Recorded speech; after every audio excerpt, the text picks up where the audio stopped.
నమస్తే welcome to I Dreams టీ ఫైట్. తెలంగాణలో ప్రధాన పార్టీలు బీఆర్ఎస్, కాంగ్రెస్, బీజేపీ ఈ మూడు కూడాను మేనిఫెస్టో రేస్లోని ఎలా ఉండబోతున్నాయి, మేనిఫెస్టో ఎలా ఉండబోతుంది ఈ రోజు టీ ఫైట్లో చూద్దాం. తెలంగాణలో రాజకీయం కాకరేపుతుంది. ఎన్నికల షెడ్యూల్ అలా మొదలైందో లేదో ఒక్కసారిగా మూడు ప్రధాన పార్టీలలో చలనం వచ్చింది.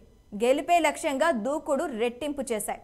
కాంగ్రెస్ బీజేపీతో పోలిస్తే అధికార పార్టీ బీఆర్ఎస్ఏ స్పీడ్ మీద ఉంది. ఎలక్షన్ షెడ్యూల్ రాకముందు నుంచే కేటీఆర్ జిల్లాలను చుట్టేస్తూ ఉంటే ఆదివారం నుంచి రంగంలోకి దిగబోతున్నారు గులాబీ బాస్. అక్టోబర్ 15వ తేదీన బీఆర్ఎస్ మేనిఫెస్టోను ప్రకటించడమే కాకుండా హుస్నాబాద్ సభతో సమర శంఖం పూరించేందుకు రెడీ అవుతున్నారు కేసీఆర్. కాంగ్రెస్ గ్యారంటీలు, బీజేపీ హామీలను తలదన్నేలా బీఆర్ఎస్ మేనిఫెస్టో ఉండబోతుందంటూ ఇప్పటికే లీకులిచ్చారు కేటీఆర్. ఈసారి మేనిఫెస్టో సరికొత్తగా ఆసక్తికరంగా ఉంటుందంటూ చెప్పుకొస్తున్నారు. అయితే బీఆర్ఎస్ వర్గాల నుంచి అందుతున్న సమాచారం ప్రకారం ఇప్పటికే అమలవుతున్న పథకాలు కొనసాగించడం, వాటి పరిధిని పెంచబోతున్నట్టు తెలుస్తోంది.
కేటీఆర్ ఇప్పటికే చాలా స్పష్టమైన ఆదేశాలు కానివ్వండి, స్పష్టమైన అంశాలు కూడా దీనిపైన మాట్లాడడం జరిగింది. ఎందుకంటే ప్రతి పౌరుడికి, అంటే ప్రతి తెలంగాణ పౌరుడికి ఈ మేనిఫెస్టోలో ఏదో విధంగా లబ్ధి పొందే విధంగా ఉండాలి అనేసి కేటీఆర్ అభిప్రాయపడుతున్నట్టు సేమ్ గులాబీ బాస్ కేసీఆర్ కూడా ప్రజలకు సంక్షేమ పథకాలు ఎంతవరకు అందుతాయి మనం ప్రకటించేటటువంటి మేనిఫెస్టోల్లో సామాన్యులకు కానివ్వండి, నిరుద్యోగులకు కానివ్వండి, రైతులకు కానివ్వండి ఏ విధంగా ఉండబోతుంది, ప్రతి ఒక్కరికి ఈ మేనిఫెస్టో వల్ల ప్రతి ఒక్కరు లబ్ధి పొందాలి, ప్రతి ఒక్కరికి ఇందులో అవకాశం కల్పించాలి. మనం ప్రకటించేటటువంటి మేనిఫెస్టోల్లో ప్రతి ఒక్కరికి లబ్ధి పొందాలి, అవకాశం రావాలి అనే విధంగా ఈ మేనిఫెస్టో ఉంటుందని చెప్పుకోవచ్చు.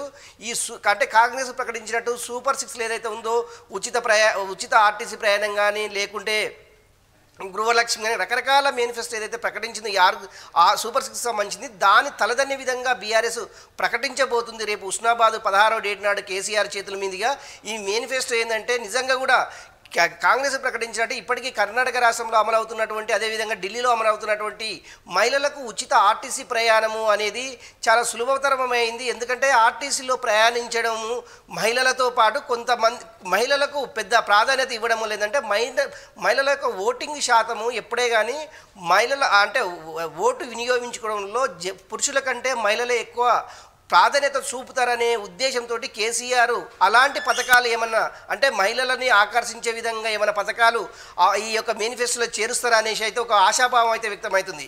మొత్తం మీద కేసీఆర్ అంటే రేపు ఎవరైతే బీఆర్ఎస్కి సంబంధించినటువంటి టికెట్లు ఎవరెవరికి ఇచ్చారు వాళ్ళందరినీ అంటే ఎమ్మెల్యేలు కానివ్వండి, టికెట్లు రాని అంటే ఒక 4 కాన్స్టిట్యున్సీలకు సంబంధించినటువంటి ఒకటి వచ్చేసి జనగాము, ఒకటి వచ్చేసి స్టేషన్ గన్పూర్, మరొకటి ఖానాపూర్, ఒకటి మన గోషమాల్ ఈ 4 కాన్సెన్స్లకు మినాయిస్తే మిగతా అన్ని కాన్సెన్స్లకు సంబంధించినటువంటి ఎమ్మెల్యేలకు రేపు బీ ఫామ్లు ఇచ్చే అవకాశం అయితే చాలా స్పష్టంగా వాళ్ళు ఆదేశాలు అంటే అధికారికంగా ప్రకటించకపోయినా కూడా బీఆర్ఎస్ నేతల్లో మటుకు గుసగుస అయితే మొదలైందని చెప్పుకోవచ్చు. రేపు అందరూ అందుబాటులో ఉండే అయితే ఇప్పటి వరకు ఉన్న పథకాలని కూడాను మళ్ళీ కంటిన్యూ చేస్తూ ఇంకా వీటికి పథకాలు జోడించే అవకాశాలు ఉంటాయంటారా, లేకపోతే ఇంకా కొత్త పథకాలని ఏవైనా తెచ్చే అవకాశాలు ఉంటాయంటారా? ముఖ్యంగా కొత్త పథకాలు మీన్స్ ఉద్యోగ కల్పనలో లాస్ట్ టైం ఉద్యోగాలు చేస్తాం, ఇంకా ఎక్కువ 1 lakh ఉద్యోగాలు మీకు అందిస్తామని చెప్పి అన్నారు. దాని గురించి ఇప్పటి వరకు ఎలాంటి ఇది లేదు. సో ఇలాంటి ఉద్యోగ కల్పన మళ్ళీ ఉండబోతుందా? ఉద్యోగాల గురించి మళ్ళీ చెప్పే అవకాశాలు ఉన్నాయా? సింగరేణికి సంబంధించి కూడాను తెలంగాణ ప్రభుత్వం ఒక కీలక ప్రకటన అయితే లాస్ట్ మేనిఫెస్టోలో రిలీజ్ చేసింది. దీనికి సంబంధించి ఎలా ఉండబోతుంది? మొత్తంగా బీఆర్ఎస్ ఈసారి ఎలాంటి మేనిఫెస్టో అంటే జనరంజకంగా ఉంటుందని చెప్పి చెప్తున్నప్పటికీ అది ప్రజలకు ఎంతవరకు లబ్ధి చేకూరే విధంగా ఉంటుంది? ఒకటే మాధురి, అంటే బీఆర్ఎస్ ప్రవేశపెట్టేటటువంటి మేనిఫెస్టో ఏదైతే ఉందో ఈ మేనిఫెస్టోకి సంబంధించింది గతంలో ప్రకటించినటువంటి సంక్షేమ పథకాలను కొనసాగిస్తూ అందులో కొద్దిగా మార్పు చేస్తూ దాన్ని హైక్ చేస్తూ, అంటే మన దళిత బంధు ఉంది, దళిత బంధుతో పాటు ఎస్టీ బంధు కూడా 30 లక్షలు చేయాలనేసి కేటీఆర్లో మనసులోని మాట బయట పెట్టడం జరిగింది. ఆ 30 లక్షలు అంటే ఎస్సీ జనాభా కంటే ఎస్టీ జనాభా తక్కువ ఉంటుంది. అంటే ట్రైబల్స్ని ఈ ఎస్టీ జనాభాతో పోలిస్తే ఈ ఎస్సీ జనాభా చాలా ఎక్కువ. రేపు పొద్దుగాల ఎలక్షన్లు వస్తున్నాయి కాబట్టి ట్రైబల్స్ ఏరియాల్లో ఈ ఎస్టీ ఓటు బ్యాంకుని అంటే ఓటు బ్యాంకు ఓన్ చేసుకోవడానికే ఎస్టీ బంధు పథకము, దానికి ప్రతి ఒక్క కుటుంబానికి 30 లక్షలు ప్రకటించే విధంగా కేసీఆర్ దాన్ని స్టడీ ఉన్నటువంటి మనకు సమాచారం. అదేవిధంగా ఈ మధ్య కాలంలోనే ఆర్టీసీని ప్రభుత్వంలో విలీనం చేయడము, ఆర్టీసీ ఉద్యోగుల యొక్క అంటే అది పదవీ కాలాన్ని దాన్ని అంటే పదవీ కాలాన్ని పెంపొందించే విధంగా కూడా ఒక జీవో తెచ్చేసి ఈ మేనిఫెస్టోలో ఏర్పాటు చేసే విధంగా అంటే ఆర్టీసీలో పనిచేస్తున్నటువంటి సుమారు 2 లక్షల మంది ఉద్యోగస్తులను ప్రభుత్వ ఉద్యోగులుగా గుర్తించడము, వాళ్ళ యొక్క కాలపరిమితిని పెంచడము, ఇది ఒక మేనిఫెస్టోలో కూడా ఇది కూడా ఉండబోతుంది అనేసి ఇది ఒకటైతే. రెండవది ఏంటంటే ఇప్పటి వరకు సాది ముబారక్ కానివ్వండి, కళ్యాణ లక్ష్మి కానివ్వండి, ఇది 1,16,000 అది 1,116 మాత్రమే ఉండేది. దాన్ని 2,116 చేసే అవకాశం అయితే స్పష్టంగా ఉంది. ఇప్పుడు బీఆర్ఎస్ అది కాంగ్రెస్ ప్రకటించినట్టు 4,000 పెన్షన్ని కేసీఆర్ దీన్ని 4,000 నుంచి 5,000 పెంచే అవకాశం అయితే స్పష్టంగా ఉంది. ఎందుకంటే ఇప్పటికే బీఆర్ఎస్ ప్రవేశపెట్టినటువంటి సంక్షేమ పథకాల వల్ల ప్రతి కుటుంబము ఏదో విధంగా లబ్ధి పొందుతుంది.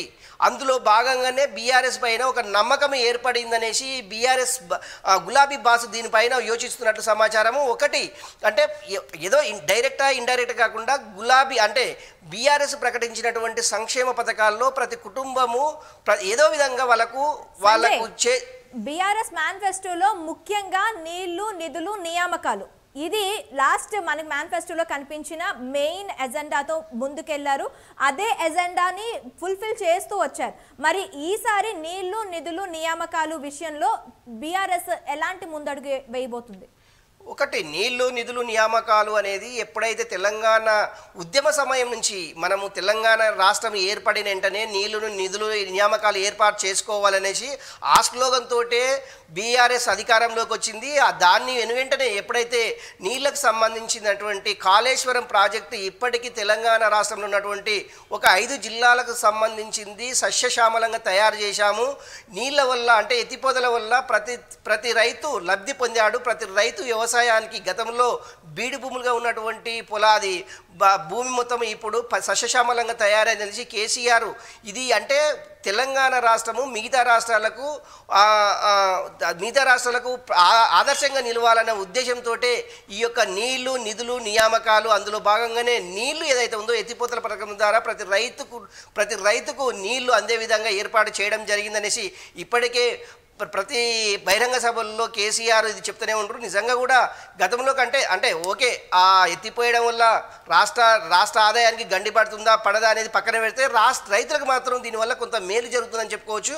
అదేవిధంగా నియామకాలకు సంబంధించినటువంటి tsp Telangana public service commission నుంచి ఇప్పటి వరకు చాలా నోటిఫికేషన్లు ఇవ్వడం జరిగింది, చాలా ఉద్యోగాలని రిక్రూట్మెంట్ చేయడం జరిగింది. కాకపోతే ఈ మధ్య కాలంలో జరిగినటువంటి పేపర్ లీకేజీ అంశం అయితే కొంత గందరగోళాన్ని రాష్ట్ర ప్రభుత్వాన్ని ఇరకాటంలో పెట్టే విధంగా విధంగా అయితే కనిపించిందని చెప్పుకోవచ్చు. దాన్ని ప్రతిపక్షాలకు ఒక అస్త్రంగా తయారైందని చెప్పుకోవచ్చు. ఎందుకంటే అధికారంలో ఉన్నటువంటి మంత్రులే పేపర్ లీకేజ్ అంశము అనేది చాలా కామన్గా అనేసి ఆ శాఖ మంత్రి దేవాదాయ శాఖ మంత్రిగా ఉన్నటువంటి ఇంద్రకరణ్ రెడ్డి దీని మీద ఒక అది వ్యాఖ్యలు చేయడం వల్ల అది విమర్శలకు దారితీసిందని చెప్పుకోవచ్చు. ఎందుకంటే పేపర్ లీకేజీ అనేది అంత సులువైన అంశంగా ఆయన పరిగణించడం జరిగింది. కాకపోతే ఏంటంటే లక్షల మంది లక్షల రూపాయలు ఖర్చు పెట్టేసేసి అది ట్యూషన్ అది అక్కడ ఇన్స్టిట్యూటర్లో జాయిన్ అయ్యేసి వాళ్ళు కోచింగ్ తీసుకొని టైం వృధా మనీ వృధా తర్వాత పేపర్ లీకేజీ అంటే నిరుద్యోగుల యొక్క జీవితాలతోటి రాష్ట్ర ప్రభుత్వం ఆడుకుంటుందనేసి ప్రతిపక్షాలు దీనిపైన విమర్శల అస్త్రాలు విసరడం జరిగింది. అందులో భాగంగానే గతంలో కూడా ఈ పేపర్ లీకేజీ అంశానికి సంబంధించినటువంటి రేవంత్ రెడ్డి కానివ్వండి, అదేవిధంగా బండి సంజయ్ అంటే సిఐడి అధికారులకు కొంత సమాచారాన్ని కొన్ని ఆధారాలను ఇచ్చినట్టు కూడా సమాచారం. నిజంగా ఇది రాష్ట్ర ప్రభుత్వానికి పెద్ద గుడ్డలపెట్ట అనే చెప్పుకోవచ్చు. ఇలాంటి సంఘటనలు వచ్చేటటువంటి ఎన్నికల్లో ఎలాంటి ప్రభావం చూపుతాదనేసి మాత్రం కొంత ప్రతిపక్షాల నుంచి ఎదురయ్యే సమస్యలు అయితే కలుగుతున్నాయి. ఏదేమైనా కూడా ఎంతో అంతో అంటే గతంలో కంటే ఇప్పుడు జరుగుతున్నటువంటి ఉద్యోగ నియామకాలు అయితే తెలంగాణ ప్రభుత్వము కొంత మేలు జరిగిందని చెప్పుకోవచ్చు. ఎందుకంటే ఇప్పటి వరకు పోలీస్ డిపార్ట్మెంట్లో కానీ, రెవెన్యూ డిపార్ట్మెంట్లో కానివ్వండి, అదేవిధంగా ఇరిగేషన్ డిపార్ట్మెంట్లో కానీ, ట్రాన్స్పోర్ట్ ఎలక్ట్రిసిటీ డిపార్ట్మెంట్లో కానీ వీటన్నిటిలో కొంత ఉద్యోగాల అవకాశాలు అయితే రాష్ట్ర ప్రభుత్వం కల్పించిందని చెప్పుకోవచ్చు. కాకపోతే గతంలో చెప్పిన విధంగా ఆ స్థాయిలో ఉద్యోగాలు కల్పించకపోయినా కూడా ఎంతో కొంత ఉద్యోగ అవకాశాలు అయితే తెలంగాణ రాష్ట్ర ప్రభుత్వం అయితే కొంత కల్పించిందని చెప్పుకోవచ్చు. అదేవిధంగా నీళ్లు నిధులు నియామకాలు ఈ నిధులకు సంబంధించింది రాష్ట్ర ప్రభుత్వము ఇప్పటికే గతంలో చాలాసార్లు చెప్పింది. ఈ నిధులు ఈ రాష్ట్ర ప్రభుత్వము అభివృద్ధి కోసమే నిధులను సేకరిస్తున్నాము. రాష్ట్ర ప్రభుత్వము నిధులు వస్తేనే డెవలప్ అవుతుంది. రాష్ట్రము అప్పులు తేవాలి, డెవలప్ చేయాలి. డెవలప్ అయితే ఆటోమేటిక్గా నిధులను సమకూర్చుకోవచ్చు అనే ఉద్దేశంతో రాష్ట్ర ప్రభుత్వము అభివృద్ధి దిశగా ప్రయాణిస్తుందని చెప్పుకోవచ్చు. దీనిపైన కేటీఆర్ ఇప్పటికే అమెరికా కానీ వివిధ దేశాలకు పర్యటించినప్పుడు రాష్ట్ర ప్రభుత్వానికి ఏదో కంపెనీని ఇక్కడ ఎస్టాబ్లిష్మెంట్ చేసేసి దాంట్లో కొంత ఉపాధి అవకాశాలు కల్పించే విధంగా కేటీఆర్ దీనిపైన చాలా మీటింగ్లు పెట్టేసి చాలా దేశాల నుంచి ఇక్కడ నిధులను రాబట్టే విధంగా చేస్తున్నారని చెప్పుకోవచ్చు. మన లూలు కంపెనీ అనేది అది ఆంధ్రప్రదేశ్కి పోయే కంపెనీ. కేటీఆర్ దాన్ని ఇక్కడ అంటే మన హైదరాబాదులో ఇక్కడ మన నగర నడిబొడ్డున లూలు కంపెనీ పెట్టడం వల్ల సుమారు 5,000 మందికి ఒకేసారి ఉద్యోగాలు కల్పించిన అవకాశము అంటే ప్రైవేటా గవర్నమెంట్ కంటే వాళ్ళకు ఉపాధి అవకాశాలు కల్పించడం మెండుగా దానివల్ల 5,000 మందికి డైరెక్ట్గా ఇండైరెక్ట్గా ఉద్యోగ అవకాశాలు కల్పించారనేసి కేటీఆర్ దీనిపైన ఒక మరి సంజయ్ ఇంకొకటి ఇప్పటి వరకు బీఆర్ఎస్ మనకి 115 మంది అభ్యర్థులను ప్రకటించడం జరిగింది. ఇంకా 4 అభ్యర్థులను ఎప్పట్లోగా ప్రకటించే అవకాశాలు ఉన్నాయంటారు.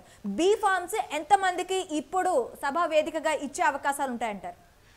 ఒకటి మాధురి అంటే ఈ 4 పెద్ద సమస్య కాదు. ఆల్రెడీ కేసీఆర్ దీనిపైన అంటే ఎలాంటి కసరత్తు కూడా చేయలేదు. ఎందుకంటే స్టేషన్ గర్ముకు సంబంధించినటువంటి కడియం శ్రీహరి, అదేవిధంగా జనగాముకు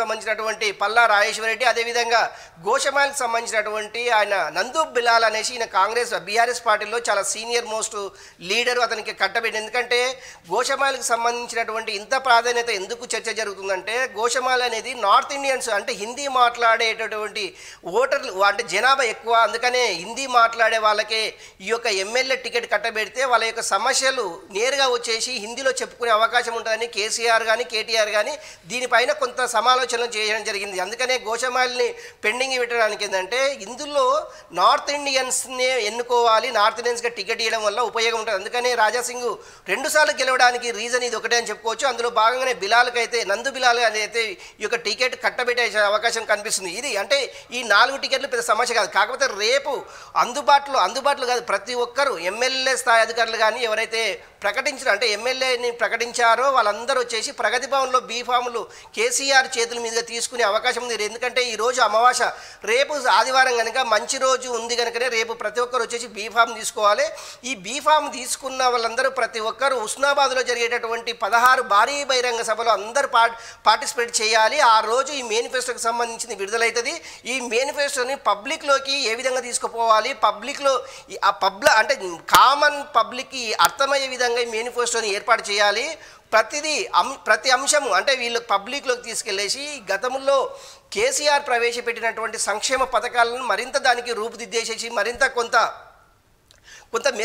మెరుగు చేసేసి దాన్నే విడుదల చేసే అవకాశం అయితే ఉంది. ఒకటి ఎస్టీ బంధువు ఒకటి, అదేవిధంగా ఆర్టిస్ట్కి సంబంధించింది ఒకటి, ఇట్లా నిరుద్యోగులకు సంబంధించినటువంటి 1,00,000 ఉద్యోగాలు అనేసి ఎవరైతే గతంలో చెప్పిందో దీన్ని 2 లక్షలుగా, అంటే సంవత్సరానికి 2 లక్షలుగా ఉద్యోగాలు కల్పించాలనేసి అదొక మేనిఫెస్టో. అదేవిధంగా షాదీ ముబారక్ అది ఇంకొకటి ఇలాంటివి ఏదైతే సంక్షేమ పథకాలు పెట్టారో దాన్ని కొంత మెరుగుపరిచి, అంటే దానికి కొంత మెరుగులు అద్దేసేసి మరింత సామాన్యులకు అందుబాటులో ఉండే విధంగా ఈ యొక్క మేనిఫెస్టో ఉండబోతుంది. దీన్ని ప్రజలకి ప్రతి ఎమ్మెల్యే క్యాండిడేట్ తీసుకెళ్ళాలి, వాళ్ళకి అర్థమయ్యే విధంగా చెప్పాలి అనేసి కేసీఆర్ ఇప్పటికే ఆదేశాలు జారీ చేశారు. రేపు బీఫామ్ ఇచ్చేటప్పుడు కూడా ఇలాంటి విషయాలతో వాళ్ళతో చర్చించి ప్రతి ఒక్కరికి అర్థమయ్యే విధంగా పబ్లిక్లోకి తీసుకెళ్ళాలి. పబ్లిక్లోకి తీసుకెళ్ళి గతంలో కంటే ఈసారి భారీ మెజార్టీతోటి బీఆర్ఎస్ అధికారంలోకి రావాలి అనేసి కాన్సెప్ట్ తోటే ఈ యొక్క కేసీఆర్ పెట్టేటటువంటి భారీ బహిరంగ సభలో ఇలాంటి అంశాల మీదనే చర్చ జరగాలి. బీఆర్ఎస్ మళ్ళీ బీఆర్ఎస్ రావడం వల్లనే ప్రతి ఒక్కరికి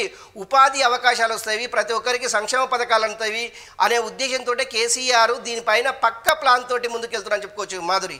okay, right. Thank you Sanjay.